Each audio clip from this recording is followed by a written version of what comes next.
So I'm going to talk a little about literacy and the ICT industry, which is obviously where I work. And the first thing I would say is it's a difficult place to work. How do you steer a moving car if you're standing on the outside? Because essentially that's what it's like to work in the ICT industry. Change is constant and it's rapid. It never stops. So perhaps the most important quality if you work here is agility. You have to be able to move fast, you have to be able to fail fast, you have to be able to learn fast, and then you have to be able to drive course correction. If you can't do those things, you fall behind. And falling behind is a guarantee not just of short-term failure, but of long-term failure. However, there are things that the ICT industry are really, really bad at. And one of them is listening. If you meet somebody from the ICT industry, I guarantee within 5 minutes they'll try and sell you something. Now, it's how we work. We're a commercial organization like everyone else within the industry. But it doesn't get you very far if you walk into a room and you start talking. So what we did when we looked at literacy, actually, is we didn't start with literacy at all. We began to talk to organizations like the NGOs and UNESCO and said, what should we do? Effectively, we're a really good toolbox. Software can do anything, but we don't know where to start because we're sitting over here as a set of tools and we don't know what the problems are. And what we quickly discovered was literacy is the foundational problem in education. And not only in education, because literacy affects every other part of society as well. Rates of infant mortality, likelihood of child marriages, social justice, economic progress, you name it, literacy affects it all. So we listen to that, not just to identify what the problem might be, but to ask another question. What can technology do? And technology should never be competitive. There is no point in a technology, as a technology partner, trying to do things that other people are already doing really, really well. What we typically ask in a technology company is, what are the things that you're having trouble doing which maybe technology can do better? And what we discovered was there were two specific challenges, because we zeroed in and tried to find something very, very tangible. And they gave us two challenges. They said, first of all, we have a real challenge in providing literacy texts in minority languages. 95% of the languages on the planet are spoken by less than 100,000 people.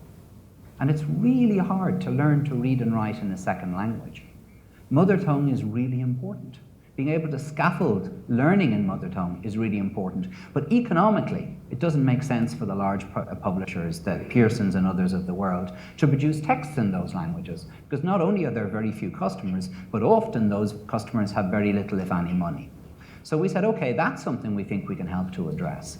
And the second challenge they told us about was the roughly 30% of illiterates who live in illiterate homes. So think about that for a second. You can't read, and no one else within your home can read. How useful is a printed book? It's simply not going to meet need. So we looked at those two challenges and said, okay, let's see if there's something we can do within that space. Now, here's something that might surprise you. Success is easy. All you have to do to be successful is you look at something else that was successful and you either replicate it or you innovate slightly just to try and change it. But if the current methodologies aren't working, and I think the statistics we heard earlier from Marcy and from Lily will tell you that we're not succeeding, then you have no choice but to innovate.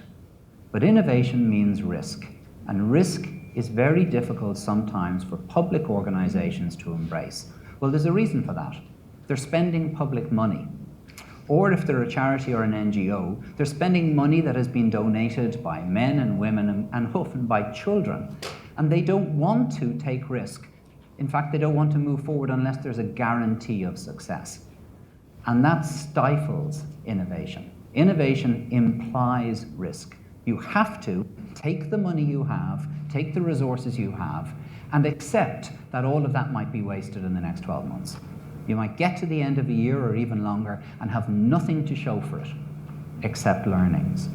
So in this instance, we decided to do exactly that. We said, okay, let's try and innovate. Let's try and create a service which allows anyone anywhere, at any time, to create literacy texts in any language which will read themselves aloud on mobile devices to people living in illiterate homes.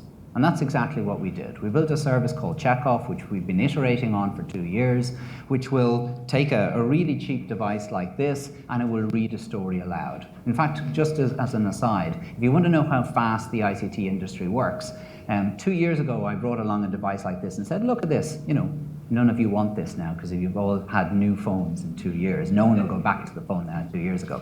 But I said this was under $100. It took photographs, it read things aloud, it showed video. It could hold 17,000 of the texts I talked about, which will read themselves aloud, text in minority language. Last year, for the same amount of money, we could buy this. So this is a fully functional tablet. It runs Windows 10. You can stick an external projector into it, blah, blah, blah, does everything you could imagine. Yesterday, I bought this. This is a PC, not a scaled-down PC, but a PC every bit as powerful as the one you're using in your offices now, or if you're in a technology company, you get the latest and greatest stuff, as you were using a year ago. It's fully functional. And not only that, it's battery-powered. So you can take this and plug it into any monitor or into any television, and you have a fully functional PC. That's $99. Next year, it'll be something better. But if you look at the area of risk and the challenges of risk, well, how do you actually address that in a way that's effective? Well, the first thing you do is you accept you're going to fail.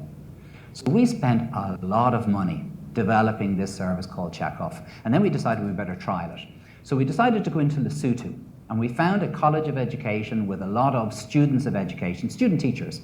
And we flew in, smuggled in devices. I hate to say that if you go through customs in some countries, there's a tax, putting it mildly. And we brought in those devices, and we trained a whole cohort of teachers, 283 student teachers. We gave them the devices, we gave them the services, and we said, go forth and teach everyone to read. Write your stories in minority language. 2 months later, we're sitting there in Redmond and Seattle, and we're looking at how many stories have been produced and looking for the results of all this work.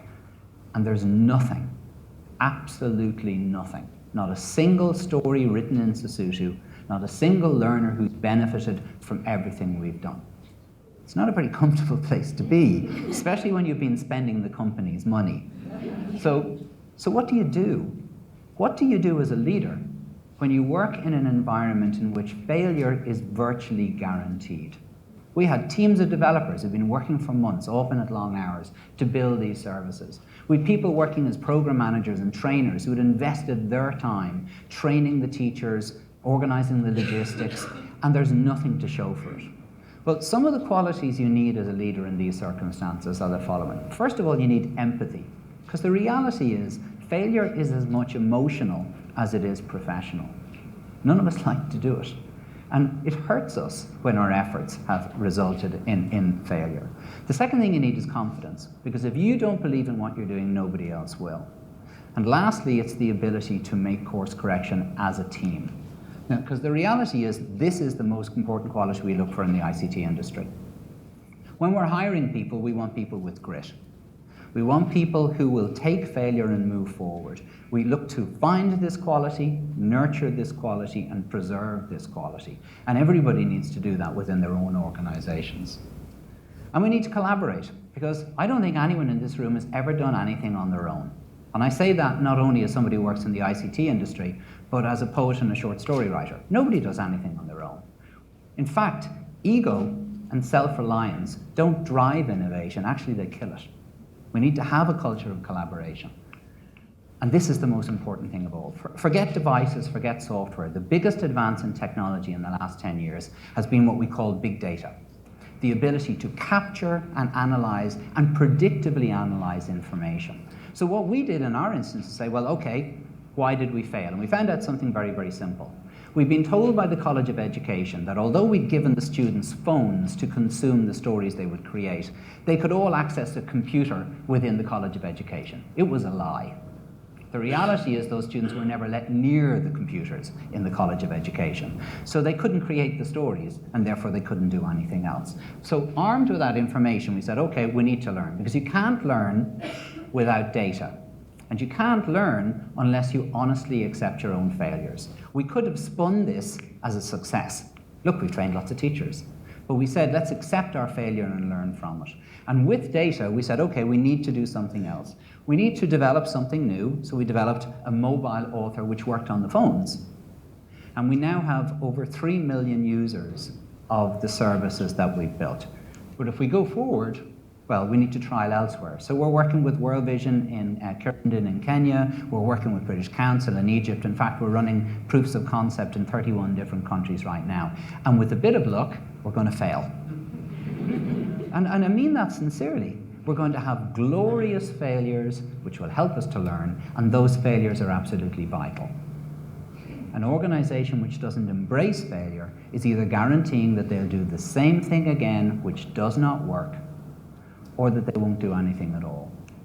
It's a challenge, but I strongly believe this quote, that we fail forward to achieve success. If there's one lesson maybe that I can share with you from the ICT industry, and it's something we try to bring into all our partnerships with organizations such as UNESCO, with governments and others, is that you've got to accept failure as a requirement for success. Thank you.